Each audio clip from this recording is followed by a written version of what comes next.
because I was noticing that I went to wear it the other day and I was like, what in the world? Even when there's no hope, you can still go. I never answer to no, man, I still go. Go, go, go, go, go, go, go, go.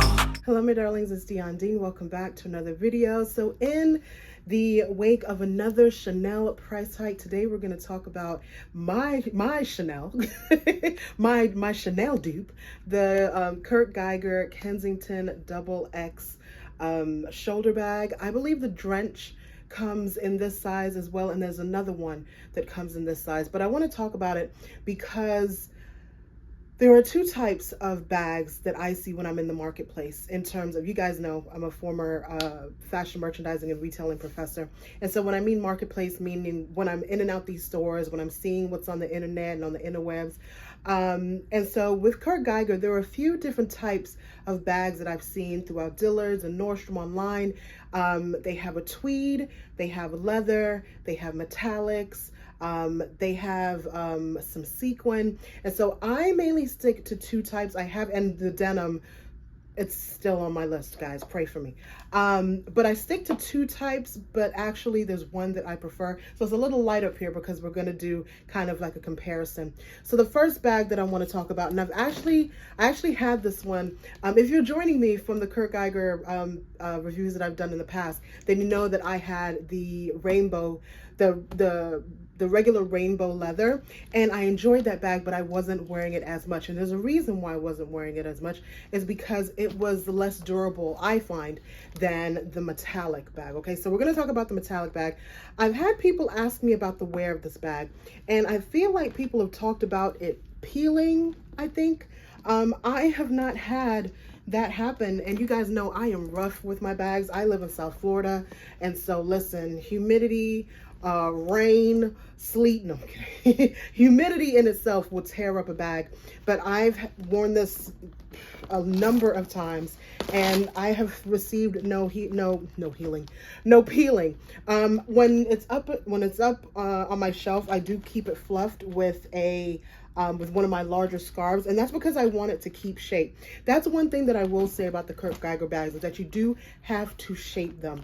And so yeah, the interior, this part you guys have seen when I'm massaging bags, feeling up the bags. The first thing that I do is I feel this, because in opening and closing your bags, if you have a poorly made bag, there will be creasing here. This will crackle and strip down. You guys, when we go to the bins, you've seen it. For those of you that are thrifters, you know that when you get into these bins, when you go to these stores, the first thing to crack is the leather. And so you want to look at the stress points and the points that are actually going to get a lot of wear and a lot of movement. You want to check that. So I always check in here, if you notice that, when I open bags. And that was one of the reasons why I chose the Coach Cassie over, no, the Cassie 19 over the Tab, because the Tab was all denim on the inside and the Cassie did have that leather strip. Anyway, that's another video. But I say that to say, I actually prefer the metallic over the leather for that reason. I feel like this is more durable. They do have a bunch of, I'm going for it. They do have a bunch of the metallic and the different metallics, and I like that about them, because you may not want something that is this colorway. You may want a brown or a green. And so as always, I'm going to leave a link to this size and below. But one of the reasons why I got this bag was because of the size, because I wanted the Chanel Maxi for a number of years, and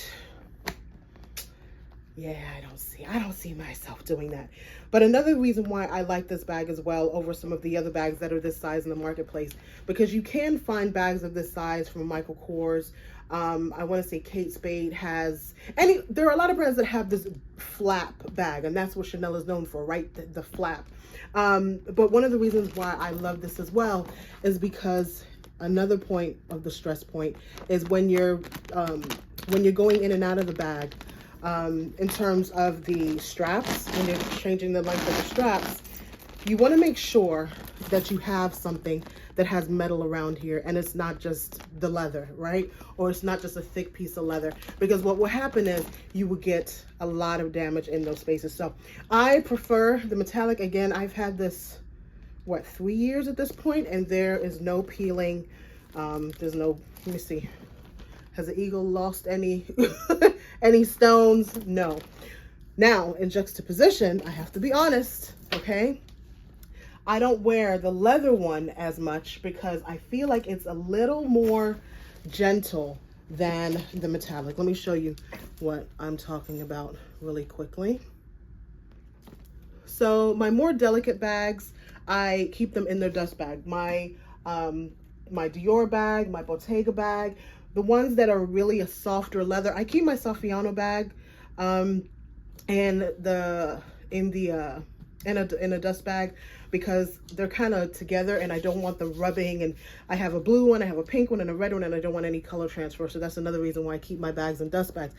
But this bag in particular, and I wear this bag, I enjoy this bag. It's one of my most complimented bags, as I've mentioned time and time again, but it is so, and I feel like, I don't know what kind of leather this is. I doubt that it's lamb. It very well could be lambskin.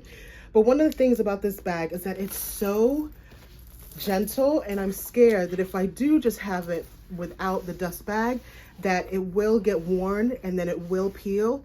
I haven't heard anything about peeling on the leather. I've heard about peeling on the metallic. I tell a lie. I've heard about peeling on the black Kensington, and I don't want that to happen. So in order for that not to happen, I'm gonna leave it in its dust bag.